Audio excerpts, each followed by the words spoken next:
Hi, everyone. I'm Barbara Bray. I'm so excited to be here today with Kecia McDonald for the Emergency Home Learning Summit. And what's really cool is I'm in California and Kecia is in the Big Island in Hawaii. Is that right? Yep, the Big Island, the island of Hawaii. And what when we saw the summit, we said we have to do this. And Kecia came up with 3 points that we're going to talk about. So, managing expectations, balancing priorities, and advocating. I didn't write it right, but it's advocate for self and child during these uncertain times. I'm excited about this, Kecia. What about you? It's always exciting to sit and talk to you, Barbara. I know. And well, before we move on, I just want to say, why did we do this? What was the reason why we wanted to cover these these ideas? I think, there's so much out there right now. There are so many resources, there are so many pointers, there's so many tips. And I feel, that we need to learn to kind of create a funnel for ourselves. And so for me, breaking it down into kind of thinking about those, maybe our, like you always talk about your why. Let's get down to our why, our larger ideas, our larger concepts, and just kind of maybe reconsider and reposition where we are with ourselves, with our kids, with our educational choices, because, I think it's going to help us to funnel. There's so much noise out there. There's so many issues. There's so many Mhm. stimuluses and inputs right now. And I think, to do the best things for our kids, we really need to sit and focus and just kind of reconsider the path we're on and where we want to go with this. And it's not that easy. We both know that. We put together a document, and I have that link on the bottom there, and I'll make sure that people can access it because it also how to contact Kecia and myself if you have any questions. So I'm going to go to the next slide, which let me just move me and you for a minute so everybody can see us. This is a worldwide pandemic. This is scary. We've never gone through anything like this. It's been over 100 years since there was something that impacted everybody. I mean, we had world wars and whatever, but nothing like this. And we've never been prepared for it. Teachers aren't prepared for it, and they're going through so much. Parents, I don't know how you're doing it. And that's why when Steve reached out to me, I said, I got to talk to Kecia. I got to talk to her. And there's a reason, Kecia, when we go through our, some of these points, I'd like you to explain why, I went, wanted you to talk about them because some of we actually did a reflection about some of these ideas. Yeah. Well, I am a parent and a teacher, and I am very close to my kids, and so I feel like I do have a good balance of perspectives. But also, I've always been an advocate of mental health, of emotional wellness. I've never felt like it's a priority enough, and I feel Mhm. like COVID is really exposing, how much it is really the basis of everything else we do together, as parents, as students, as teachers. We really need to keep that as part of our focus. It's not just about the quadratic equations or learning their letters. We have to help each other just be human in this time. And so I'm a big advocate of knowing where we are with our relationships with each other and with education and how to move forward together. Now you know why I asked her, everybody. Okay, so let's go on to our first idea. You shared this, so I want you to tell us why you shared that with me. I think, we do tend to just get into our patterns. You have if you're a parent, you have your job or you're at home or whatever you're doing. And we do sometimes take things for granted. And sometimes I think now, the simple thing of getting together and having coffee with a friend, the simple thing of being able to go to your mom's house on her birthday.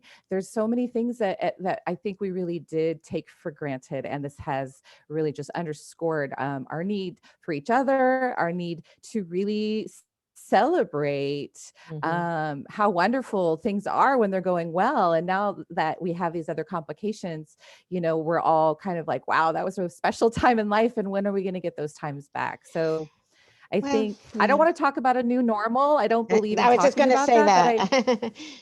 I don't like that terminology. I don't want to talk about a new normal, but I do want to just Mhm. recognize, to just take a moment and recognize, as you said, we weren't prepared for this. We didn't see it coming. Our life was a certain way and it's different now. And even though I don't want to talk about a new normal, I just do want to stop and kind of honor, our lives and what they were and what they can be again. And then how do we how do we build the best bridge right now between then and what's ahead of us? Oh, that's so beautiful. I was going to say something about the new normal because people are talking like that, and there is not going to be any. We don't even know what that is, so or we'll ever know. Right. This Okay, is so our normal. what? Yeah, right now, right now. Right. So So, let's just go in. I'm going to introduce this, and then we'll talk about it. The first thing that we talked about was our expectations, and we actually just said you just said something about what is the most important things right now. What's important, and maybe what I want to talk about is having unrealistic expectations for ourselves, for our kids, and what that means. So, what is your ideas of this? well, first of all, I think it's hard not to, right? Our fallback position is to, I mean, if I have a freshman who's going off to college, my expectation is for them to be, have that freshman experience and live in the dorms. And or if I have a child who's going into kindergarten, you want them to have those moments of meeting their teacher at the door and playing, in the sandbox with the others. And people who have a senior in high school right now, they want them to have those what we would consider normal experience. They want them prom and a regular graduation. Mhm. And I think, we have to just accept it is different. It looks different. How do we still celebrate what we can do? But to just manage that idea of what is normal or what we can expect, what is possible right now, and how does success look different? How do those experiences look different? How do we still make the most of them and do the best we can without, this constant kind of nostalgic, like, oh, if only they could do it this way. Or back in my day when I was a college freshman, this is how it was for me. That doesn't Mhm. help anyone right now. So again, how do we manage what we can do for health and safety reasons and for our best emotional and mental selves? And how do we move forward defining success under these circumstances? So, one of the acronym for fear, FEAR, is false expectations appearing real. And what happens is, we want the old me, the old time, the old normal, whatever to be here. But what we can do is um, be realistic about what we can do and what our children can do. That I think what I've heard from some children, because I've been trying to reach out to teachers and children and students, is that they're expected to do the same thing they did face to face. And I think that it's impossible to do that for some, and many kids.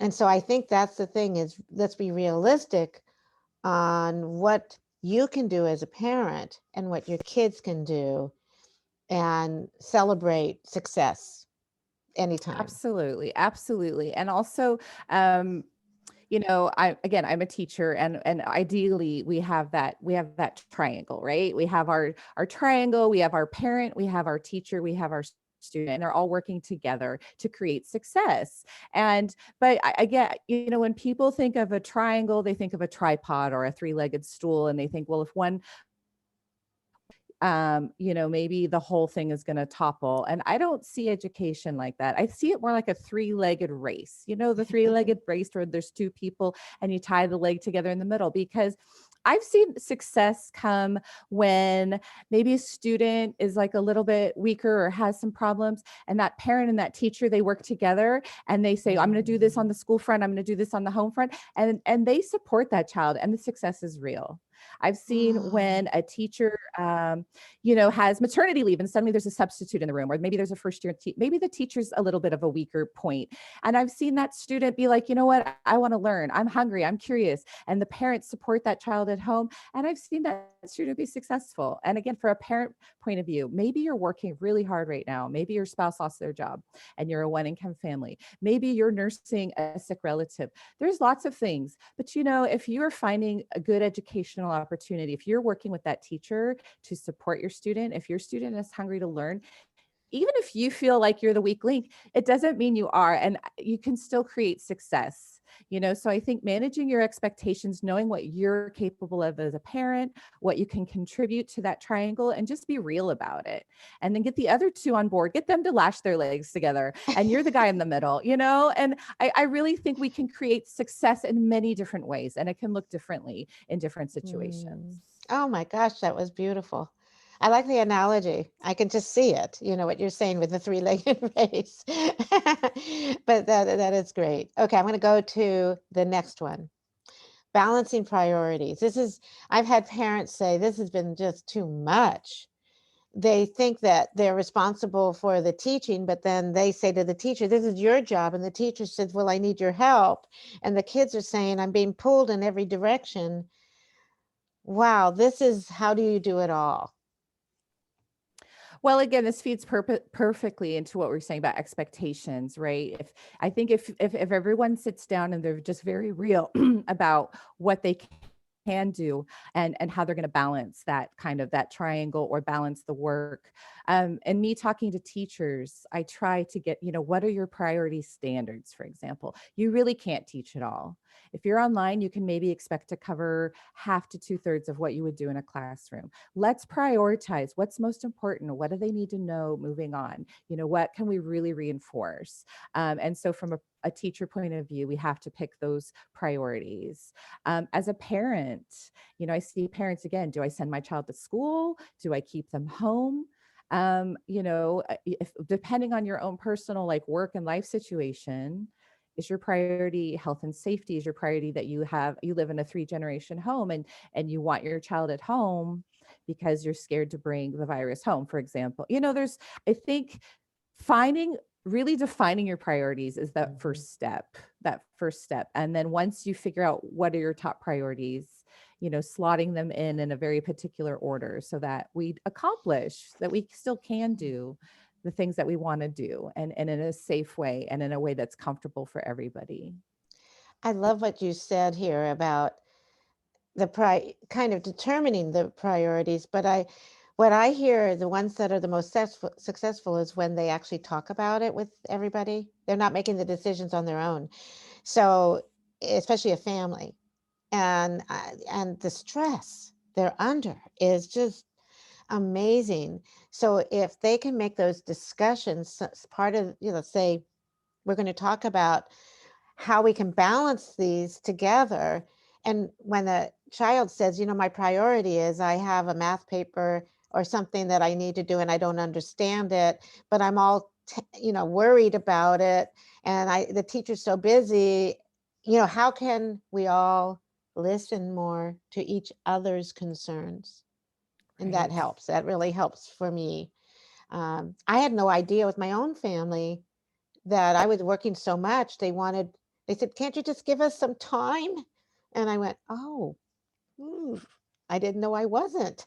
And so we do need to listen more and be there for each other. Well, So, and like you say, we talk about the new normal or not the new normal. Normalize those discussions. right? Don't just assume it's happening. Don't just assume, okay, I'm working really hard, so the teacher's going to take care of that right now. Don't just assume, like, oh, my child understands how important it is to be in school right now. Normalize those discussions, have those discussions. And then once you, again, build that triangle to the place where everyone is kind of, because no one's at their best right now. No one's 100% right now. Yeah. So again, how are we going to distribute those responsibilities? How are we going to distribute those priorities? And the Mm-hmm. more we normalize those discussions, the more likely we are of it's like having a learning target. Yeah, we're going to be more successful if we talk about it, if we make a plan, and if we work together to make those priorities happen.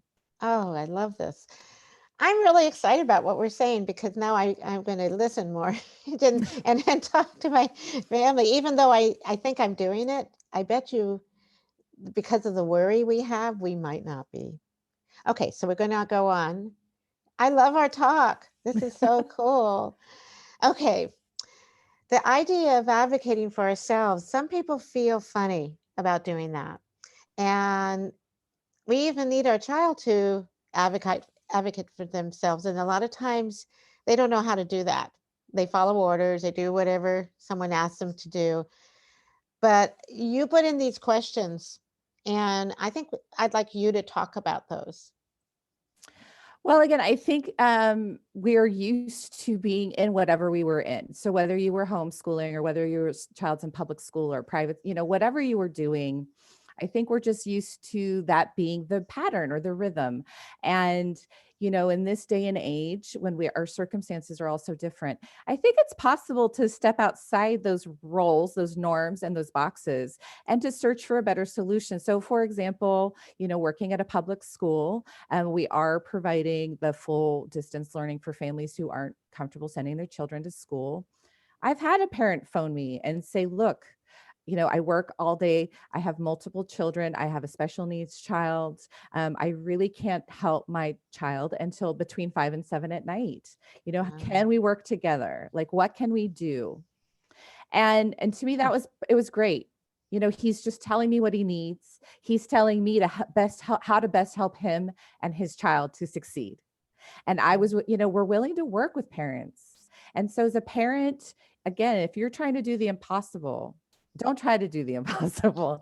You can't do it all. And so if you are working, certain hours that are inflexible, if you have certain situations, work with your educator, tell them what's going on, ask for, can we change the due dates a little bit? Can we, schedule a check-in at a different time? What alternative arrangements can we make? And again, if you're comfortable going to your boss and saying, can I have different, I just feel like the parent can start with that advocating for themselves to try to not do it all, to try to not make it impossible, but to make it possible. And then to hopefully teach their child to advocate. So whether you're sitting in on a class, like, so I'm thinking the younger grades, especially that kindergarten, first, second grade, if you can take a day off work, or if you can arrange to sit in class with your child and see how the rhythm of the class is, and your child. Is your child not speaking when normally they would? Is your child not participating? And maybe observe and then talk to your child. Like, how can, are you comfortable asking your teacher a question on Zoom? Are you not comfortable? Like, what can we do to change that for you? And then talking to the teacher about that.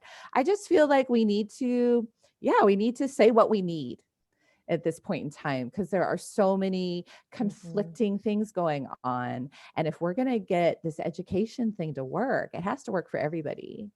And so, modeling that advocacy and hopefully showing your child how to advocate for themselves, I think could be a huge important piece to this.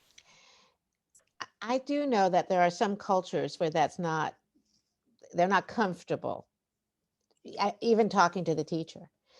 And then children aren't real comfortable going to their parents to say, I don't get it. Um, I'm I'm thinking that that when you talked about the triad I wonder how you can build that culture so people feel um, even beyond their cultural backgrounds and everything that they can reach out. Maybe there could be some ideas that the teachers can do by checking in, having office hours, um, but I'm just wondering what we can say for those that have a culture that's a little different. So, Well, I always say by any means possible. When we talk about family and communication, for example, the school has so much to communicate, and it's really hard. So you'll have a newsletter, you'll have the website, you'll have emails, you'll have text messengers, you'll mhm, have letters that go home physically in the mail, you'll have drive-throughs. I know that when we're dealing with our families who come from different cultural backgrounds, there's no one size fits all. mhm, And I just feel like we need to create as many, just in the classroom, we talk about opportunities to respond, right? Like you do a choral response, you have children raise their hand, you have children hold up a card of a different color. You have to provide families also with a multiple opportunities to respond, mhm. because there's so many different ways to connect. And we would just have to keep trying until we find the one that works, and that we can Yeah. really have those conversations about, this is how we're going to work together, this is how we're going to support our children, your child, my child, like we're all working together for the same purpose, and how do we best do that? Well, I know that some parents are doing learning pods and looking at because some have to work and others can actually, if they are safe, they can actually develop a system where families can actually work together. And so maybe down the road, what we could do, what I was thinking in our handout that we have, we can put some tips in there for parents. And so we'll keep building on that. But the other is that self care, which was the last question. I think that it would be really nice to know what families are doing for self care because I think some parents aren't aware that if they're not doing well, it impacts their child. And if they are not doing well, they may not feel good about asking for help. You see? Absolutely right. Again, nobody, there are a lot of people, myself included. I hate asking for help. It's really difficult to get to that point, Mhm. and again, I would just urge parents, self-care, of course, balance, like shut everything off and go for a walk with a family, a learning walk. Where you're looking at the birds in your area, you're looking at what trees are in bloom right now, Yeah. you're smelling things, you're looking around you, but you cook in the kitchen together and have fun, make it even, you can do some math in there, double the recipe, or ask your child's opinion on, should I use more cinnamon or nutmeg in this recipe? There's so many things, and we do need to take the time to do that. Absolutely. And that's, you can also make it learning, and you can make it fun. And then also, as you said in the very beginning, these are just unprecedented times. It's okay to ask for help. Like, everybody needs help. Everybody, Mhm. there's not one single person that has been through this. There is no handbook out there of how to ace life in a pandemic. There's no perfection. And again, anything we can do to support our kids, that's the bottom line. It's not about you. Just like as a teacher, it's hard to ask for help, to say, I don't know how to do something. It's not about you. You have to get out of the way. It's about the kids, and it's about their learning. It's about their health, their safety. And that, Oh, and so no matter what, you've got to do it. You have to ask for help. You have to help each other. I love your point about the pods. That's a huge advocacy piece. What are you advocating for? Are you in homeschool? Are you in private school? Are you in public school? Are you doing learning pods? I mean, that's advocacy right there, figuring out what educational platform or system is going to work best for your student. That is like the prime piece of advocacy right there. So I love that people are rethinking learning. I love that people are considering alternatives that they possibly never considered. And I think we're going to see some really amazing successes in this period. oh, thank you. Well, that leads to the next that I put up. I Basil Marin said this is that some of us are so into doing the work and not realizing that work is getting in the way of the heart work. And the heart work is really listening, really caring, really reaching out to others. And when I saw this graphic, I said, I just need to share it here because it just seemed to fit with what you just said. You like this graphic also and that Of course, uh because one of my biggest problems with this pandemic right now is this fear. the fear sometimes that we see of, like being together.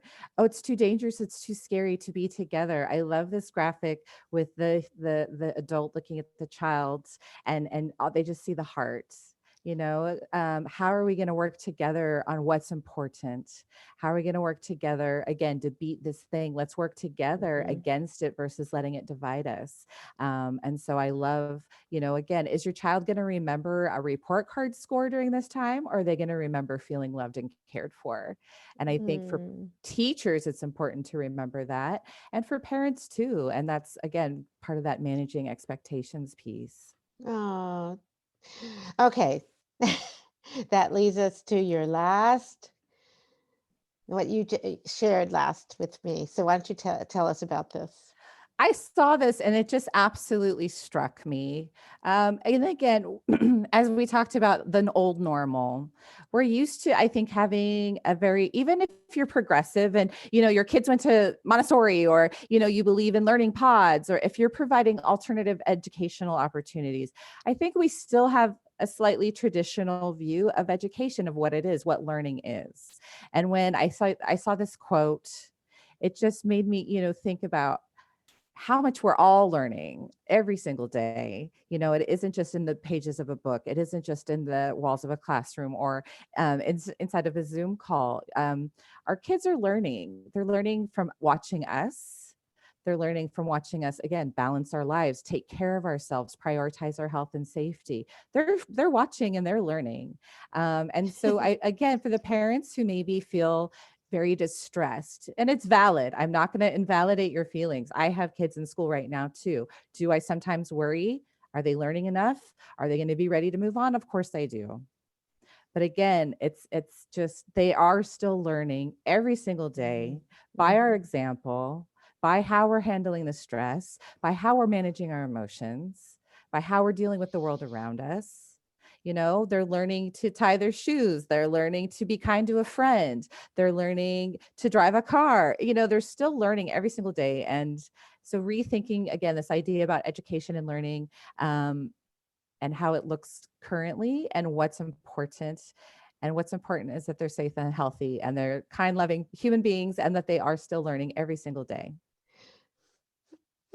I was going to, I mean, it's so beautiful. I just want to end it there, but I was going to just say that every moment is a teachable moment if you open that door, and maybe take a break when you're stressed. Take a break and breathe, and be there with your child if they're having those same issues. And oh, Kecia, this was just beautiful. I hope parents, this help, they get a chance to watch this, and if they want to reach out to us, we have our in fact, I'll just go back to, I think I can. Whoop.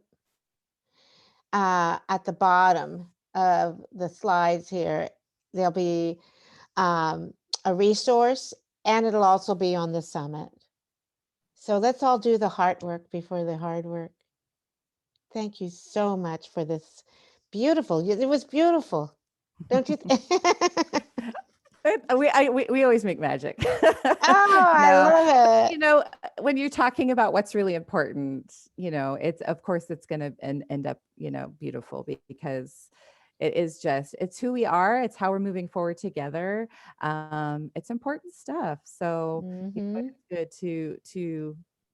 to talk about it. Like you said, normalize these discussions, and what is that heart work? How are we doing it together? How are we going to be successful together? So, Thank you so much, and for the beautiful music in the beginning. So, mahalo and aloha. aloha. Bye, everyone.